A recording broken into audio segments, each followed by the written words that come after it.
So as my husband mentioned, we have 3 children. They're all grown now. Our older daughter is 42, and our other daughter will be 40 in about 2 weeks. And then our son is 37. All married, all have children now. So, man, we are so blessed.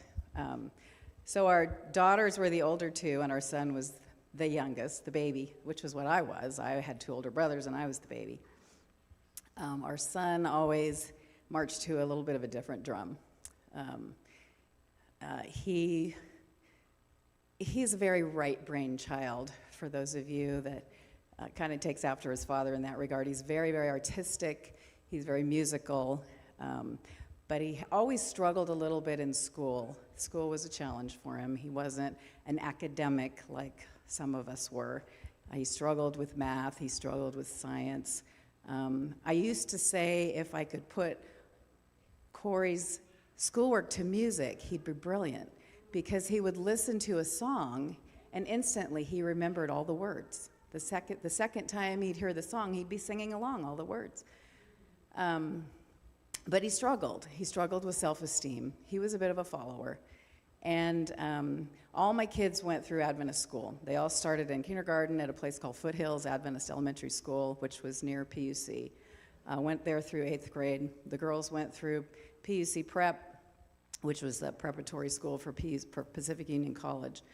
And Corey came in his freshman year.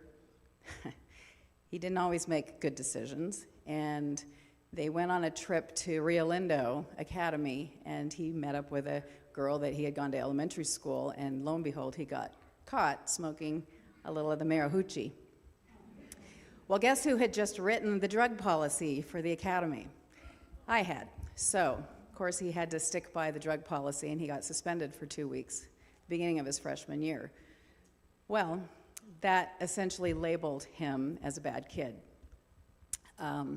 Also, the beginning of his freshman year, we got a new principal who just happened to be the science teacher. He was the biology and chemistry teacher there at the school. He'd been there many, many years, but he was very, very, very strict and what I would call legalistic. He was the type of teacher that when the girls would come to the door to go into class, he would have them put their hands out to see if they had any nail polish on their fingers. He would have them raise their arms to see if their shirt raised above and you could see any of their belly. And if so, he would send them home. So the remainder of his freshman year, he had to submit to drug testing, and he always tested negative. He was being tested both at home and at school. So he was trying to follow the straight and narrow, but at the same time, he was a little bit of a rebel, and back in the day, this was 20 years ago, he would sag his pants. You remember people that would sag their pants, and you're always telling him, pull up your pants, and he was just a little bit of a rebel. But he wasn't a bad kid. He actually had a beautiful heart, and if you really took the time to get to know him, you would realize he was a beautiful soul. So sophomore year, guess whose class he's in now? He's in the principal's biology class. And boy, I thought, okay, all I could do was pray that he could get through biology. Well, one of the first things they did was go on a trip to Yosemite. And this was back in the days of Walkman. Remember those Walkmans where you put your CD in and you put your headphones on? Well, he came to me and he said, Mom, we're not allowed to take Walkmans on the trip. I'm not going to take my Walkman. So he didn't take his Walkman. But there were some other kids that did. And he was sitting in the back of the van on the way to the Yosemite, and somebody next to him had a Walkman and said, hey, Corey, listen to this song. And he put the headphones on his head for a minute, and then he gave the headphones back. Well, he got turned in by the driver to the teacher that he had been listening to a Walkman. And also during that trip, there were a couple of girls walking through camp one night, and they were listening to their Walkman, but the teacher just simply said, hey, girls, put that away. Well, when they got home, he got docked a full letter grade, but the girls didn't. So that's just one of many stories. And so my husband and I ended up several times in the principal's office talking to him about our perception of being unfair. There was another trip where they went on a band and choir trip to Southern California, and he was sitting in the front of the bus with his girlfriend, and there were kids in the back of the bus that were drinking. And I'm not talking water. Well, when they came home from the trip, of course, he must have been involved because he's the bad kid, right? Even though he had nothing to do with it. So again, here we ended up at the principal's office. So at the end of the year, at the end of his sophomore year, during the summer, I get a call that I'm to expect a letter in the mail. Well, I get a letter in the mail, and the letter basically says, your son is not welcome to come back here next year. We feel he would be better served to go to another school. So I was pretty mad, and so we asked for another meeting with the principal and met with him, and I said, look, has he been caught using drugs? No. Has he been caught drinking? No. Has he been caught cheating? No. Did he vandalize? No.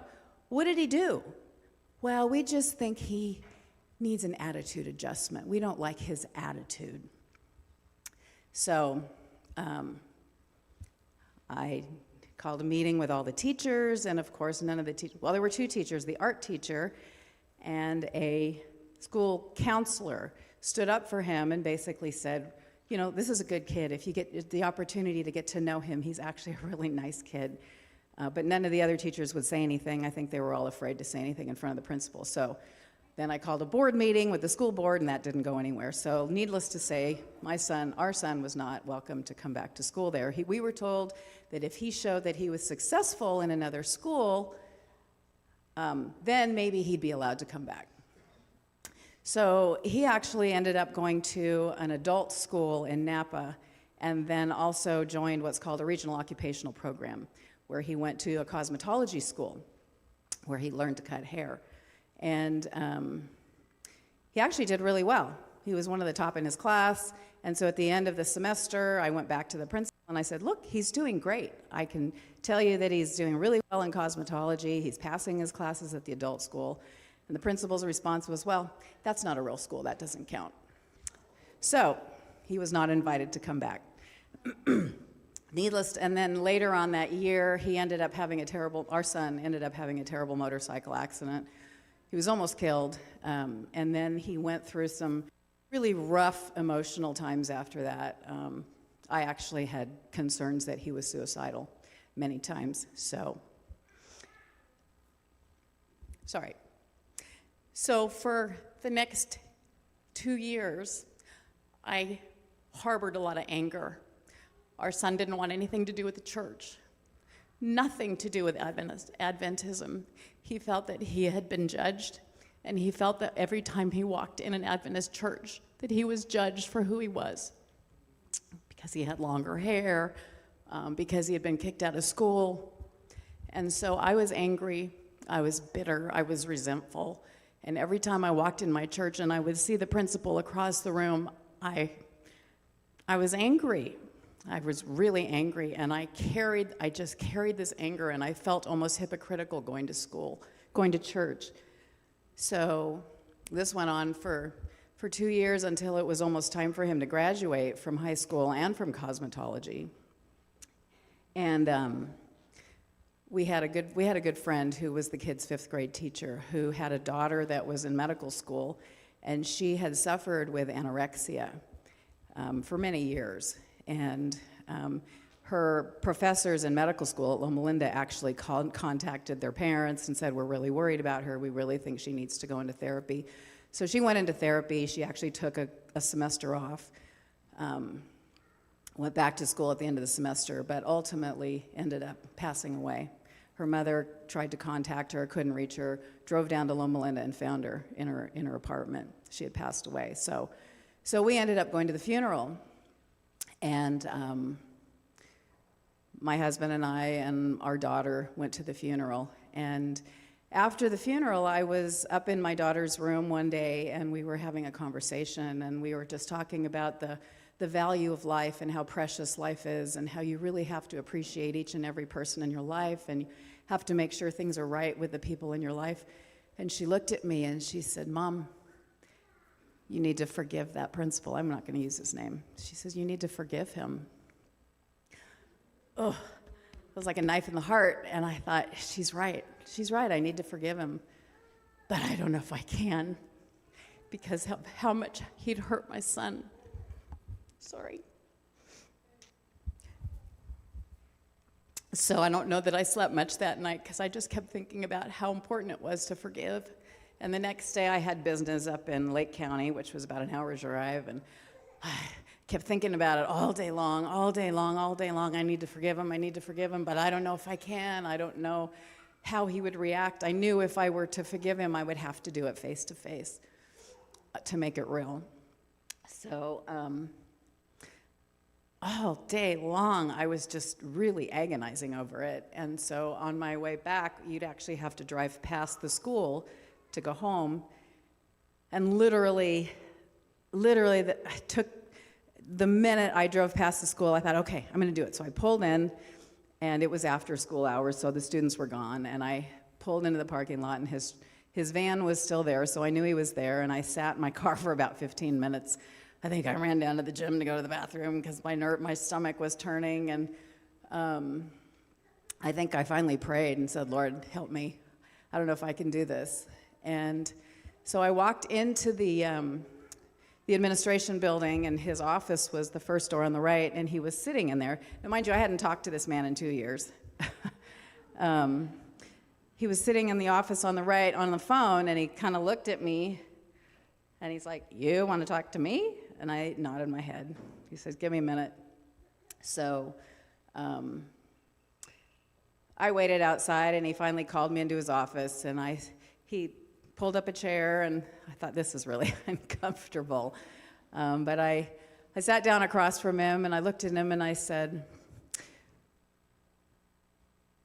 I've been thinking about this for a long time, and I finally decided I needed to come talk to you face to face. And I said, this is probably going to be a conversation different than any one you've had before. And I said, 2 years ago, when you asked my son to leave this school, it changed his life. He wants nothing to do with the church. He wants nothing to do with Adventism. I said he has struggled. He has a lot of internal struggles. He almost died on a motorcycle. I was concerned he was suicidal for a while. And I said, but I need to forgive you. I need to forgive you because this isn't about you. And I sat there, and he looked at me like kind of a deer in the headlights. And I said, I got to let it go. And he was actually very receptive, and I think he hugged me, and he asked if we could pray, and we prayed together. And he thanked me for coming, and he said, after what happened with your son, he said, we all got together and we decided that for children that are a little bit of a challenge, rather than asking them to leave, we've asked them to stay, and we've changed the way that we deal with kids, which was great for those kids. And I said, I feel bad because he's graduating from high school. He's graduating from cosmetology. Here he went to school for 10 years with the same friends, and now he's not able to graduate with them. But anyway, we hugged, and I walked out that door and felt like a dump truck had been lifted off my shoulders. Just freedom from all the hatred, freedom from the resentment. And I knew I would never be close friends with this man. I don't need to be his friend, but we can get along. We can be civil with each other. Side note, he sent me a letter a little later inviting Corey to come and graduate with his class, and my son said, stick it up his nose, basically. But I think what would have been more beneficial for those of you going through anything like this was if you have something with somebody, go to them personally. Don't go through their parent or, I think it would have been nice if he would have come to our son and said, I'm sorry. I'm sorry. But that's not what this was about. This was about me letting go. I think forgiveness, it's not about the other person. It's about you. I looked some things up this morning that I wanted to share. I got it on my phone, sorry.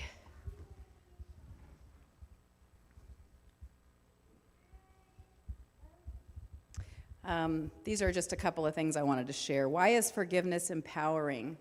Forgiveness is one of the most empowering acts you can accomplish. It is a conscious, deliberate decision to release feelings of resentment or vengeance toward a person or group who has harmed you, regardless of whether they actually deserve your forgiveness. It means letting go of your need for an apology. Practicing forgiveness can have very powerful health benefits. Observational studies and even some randomized trials suggest that forgiveness is associated with lower levels of depression, anxiety, and hostility, reduced substance abuse, higher self-esteem, and greater life satisfaction. And here are a few quotes I wanted to share. When you forgive, you heal. When you let go, you grow. Forgiveness is not something we do for other people. It's something we do for ourselves to move on. To forgive is to set a prisoner free and discover that the prisoner was you. This was from Martin Luther King. Forgiveness does not mean ignoring what has been done or putting a false label on an evil act. It means, rather, that the evil act no longer remains as a barrier to the relationship. Forgiveness is a catalyst creating the atmosphere necessary for a fresh start and a new beginning. And I'm sure many of you know who Nelson Mandela was. As I walked out the door toward the gate that would lead to my freedom, I knew if I didn't leave my bitterness and hatred behind, I would still be in prison. Proverbs 10:12, hatred stirs old quarrels, but love overlooks insults. Mark 11:25, and when you stand praying, if you hold anything against anyone, forgive them, so that your Father in heaven may forgive you your sins. Luke 6:37, do not judge, and you will not be judged. Do not condemn, and you will not be condemned. Forgive, and you will be forgiven. Matthew 6:14, for if you forgive other people when they sin against you, your heavenly Father will also forgive you. And lastly, Ephesians 4:32, be kind and compassionate to one another, forgiving each other, just as in Christ God forgave you.